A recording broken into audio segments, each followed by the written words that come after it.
हाँ, तो दोस्तों, जैसा हम लोग को पता ही है कि कोई भी प्रतियोगिता परीक्षा हो, उसमें पुरस्कार से संबंधित कोई ना कोई प्रश्न ज़रूर रहता है। तो इसी कड़ी में आज हम लोग जानेंगे नोबेल प्राइज़ के बारे में कि नोबेल प्राइज़ की शुरुआत कैसे हुई, किन-किन नाम पे ये पुरस्कार दिया जाता है और इनका वित्त-पोषण, इनका जो फंडिंग होता है, ये रुपया, ये कौन देता है, किनके द्वारा मैनेज किया जाता है। तो आइए जानते हैं इसके बारे में पूरी डिटेल जानकारी। 21 अक्टूबर 1833 ईस्वी को स्वीडन के स्टॉकहोम शहर में एक व्यक्ति का जन्म हुआ। उनका नाम था अल्फ्रेड बर्नार्ड नोबेल। इनका पिता का नाम इमैनुअल नोबेल और माता का नाम कैरोलिना एड्रिएट नोबेल था। अल्फ्रेड बर्नार्ड नोबेल 8 भाई बहन थे, जिसमें ये तीसरे नंबर पे थे। अल्फ्रेड साहब का प्रारंभिक जो शिक्षा है वो घर पे ही हुई और प्रारंभिक इसकी पूरी शिक्षा घर पे ही हुई। स्कूल न के बराबर गए। शुरुआत के दिनों में ये 1-1.5 साल के लिए स्वीडन के स्टॉकहोम शहर के प्राइमरी स्कूल में गए, लेकिन बाकी की पढ़ाई इन्होंने घर पे ही की। काफ़ी मेधावी थे। इन्होंने बहुत अल्प समय में ही 5 भाषा की जानकारी प्राप्त कर ली, जिनमें स्वीडिश, जर्मन, फ्रेंच, रूसी और अंग्रेजी। इन 5 भाषाओं में अल्फ्रेड साहब की पूरी पकड़ हो गई। अल्फ्रेड साहब के पिता इमैनुअल नोबेल जो थे वो एक इंजीनियर थे और काफ़ी रईस परिवार से थे, काफ़ी पैसे वाले लोग थे। तो अल्फ्रेड साहब की रुचि बचपन से ही इंजीनियरिंग में थी और इनके अलावा ये बहुत बड़े रसायन वैज्ञानिक भी हुए। और ये नाइट्रोग्लिसरीन, विस्फोटक पदार्थ, इस सब पे रिसर्च करना उनको बहुत अच्छा लगता था। इसी कड़ी में 1867 ईस्वी में इन्होंने डायनामाइट का खोज किया। डायनामाइट जिसे हम लोग जानते हैं कि पहाड़ वगैरह को तोड़ने में या फिर ब्लास्ट वगैरह में उसका यूज होता है। तो इस डायनामाइट का खोज अल्फ्रेड बर्नार्ड नोबेल साहब ने किए थे। इनके अलावे इन्होंने 355 पेटेंट अपने नाम किए हुए थे, यानी कि इनकी जो खोज है उनकी फहरिस्त काफ़ी लंबी है। एक रसायन वैज्ञानिक और एक इंजीनियर, इसके अलावे अल्फ्रेड साहब एक बहुत बड़े व्यवसायी और उद्योगपति भी थे। 1894 ईस्वी में इन्होंने बोफोर्स का अधिग्रहण किया था। बोफोर्स कंपनी जो आयरन एंड स्टील कंपनी थी और इसके अलावा हथियार वगैरह भी बनाती थी। बोफोर्स नाम से पता होगा कि एक बोफोर्स था जिनसे हम लोग के भारत में तोप खरीदा गया था। ठीक है, तो इनका अधिग्रहण उन्होंने 1894 ईस्वी में किया। अल्फ्रेड साहब की शादी नहीं हुई थी, ये अकेले थे और धन संपत्ति अकूत था। तो जब ये वृद्ध हो गए तो 1895 ईस्वी में इन्होंने एक वसीयत लिखवाई। इस वसीयत के मुताबिक इन्होंने अपनी संपत्ति का 94% हिस्सा, अपनी कुल संपत्ति का 94% दान कर दिए उन लोगों को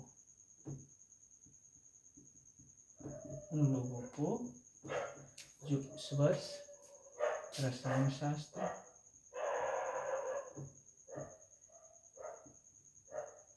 भौतिकी,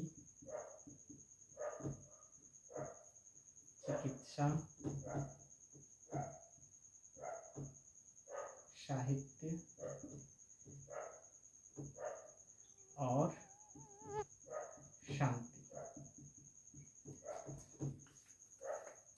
इन 5 क्षेत्रों में, यानी कि रसायन शास्त्र, भौतिकी, चिकित्सा, साहित्य और शांति, इन 5 क्षेत्रों में उत्कृष्ट प्रदर्शन करने वाले जो लोग होंगे उनको अपनी संपत्ति का 94% दान कर दिए। उन्होंने अपने वसीयतनामे में लिखवाया कि मेरी संपत्ति, कुल संपत्ति का 94% हिस्से का मालिक वे लोग होंगे जो उस वर्ष रसायन शास्त्र, भौतिकी, चिकित्सा, साहित्य और शांति के क्षेत्र में उत्कृष्ट प्रदर्शन करेंगे। जब उनके परिवार वालों को पता चला तो काफ़ी नाराज हुए, लेकिन चूँकि वो वसीयत लिख चुके थे। 1896 ईस्वी 10 दिसंबर 1896 ईस्वी को उनकी मृत्यु हो गई। उनकी मृत्यु हो जाने के बाद जब उनकी संपत्ति का आकलन किया गया तो इनकी कुल संपत्ति थी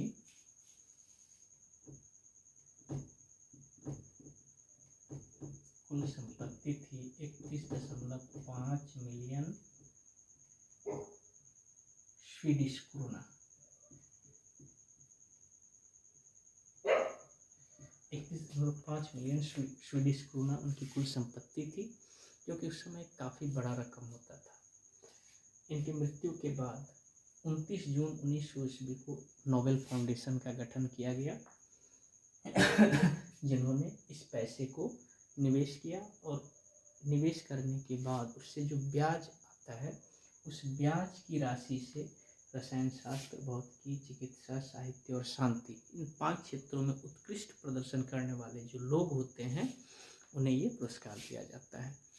इस पुरस्कार में दिया जाता है, इनको पुरस्कार मिलता है, उनको दिया जाता है एक स्वर्ण पदक, एक डिप्लोमा और तीसरा दिया जाता है 10 million Swedish krona. 10 million Swedish krona ये नगद दिया जाता है, नगद राशि। 10 मिलियन स्वीडिश क्रोना का लगभग होता है इसका वैल्यू 7.9 करोड़ भारतीय रुपया। यानी कि अगर किन्हीं व्यक्ति को नोबेल पुरस्कार मिले तो उन्हें एक स्वर्ण पदक, एक डिप्लोमा और 10 मिलियन स्वीडिश क्रोना यानी कि 7.9 करोड़ भारतीय रुपया उनको इनाम के रूप में दिया जाता है। तो सबसे पहले नोबेल प्राइज़ दिया गया 1901 ईस्वी में। 1901 ईस्वी से नोबेल प्राइज़ की शुरुआत हुई। नोबेल प्राइज़ की शुरुआत हुई 1901 ईस्वी से। अगर हम भारतीय की बात करें तो सबसे पहले 1913 में भारतीय Rabindranath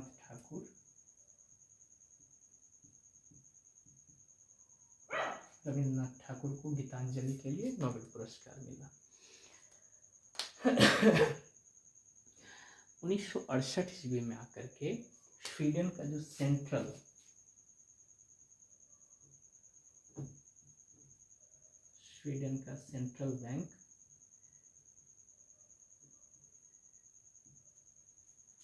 bank Alfred Bernhard Nobel के स्मृति में इन्होंने भी एक पुरस्कार देने का मन बनाया।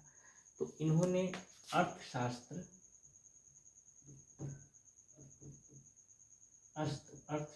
में उत्कृष्ट प्रदर्शन करने वाले को नोबेल प्राइज़ देने का निश्चय किया। और इस प्राइज़ को देने में जो भी खर्च आता है उनका वहन स्वीडन का सेंट्रल बैंक करता है। तो 1968 के बाद कुल मिलाकर के 5 तो थे पहले और एक अर्थशास्त्र, यानी कि 1968 के बाद से 6 क्षेत्रों में नोबेल प्राइज़ दिया जाने लगा, जिनमें 5 का ये नोबेल फाउंडेशन फंडिंग करता है, जो भी इसमें रुपया लगता है, और 6ठा जो है अर्थशास्त्र, इसका फंडिंग स्वीडन का सेंट्रल बैंक करता है। इस पुरस्कार पाने वाले जो व्यक्ति होते हैं उन्हें तो ये चीज़ मिलता ही है, एक स्वर्ण पदक, एक डिप्लोमा, 10 मिलियन स्वीडिश क्रोना, लेकिन सबसे ज़्यादा प्राउड गर्व की बात यह है कि उन्हें ये प्राइज़ स्वीडन का राज परिवार या उनके राजा के द्वारा उनके हाथों से ये पुरस्कार दिया जाता है। तो ये एक बहुत बड़ी सम्मान की बात है, इसलिए इस पुरस्कार का वैल्यू इतना ज़्यादा होता है। अभी तक अगर हम भारतीय की बात करें तो 1913 ईस्वी में पहली बार भारत को मिला रविंद्रनाथ ठाकुर जी को। इनके अलावे कुल टोटल भारत या भारतीय मूल के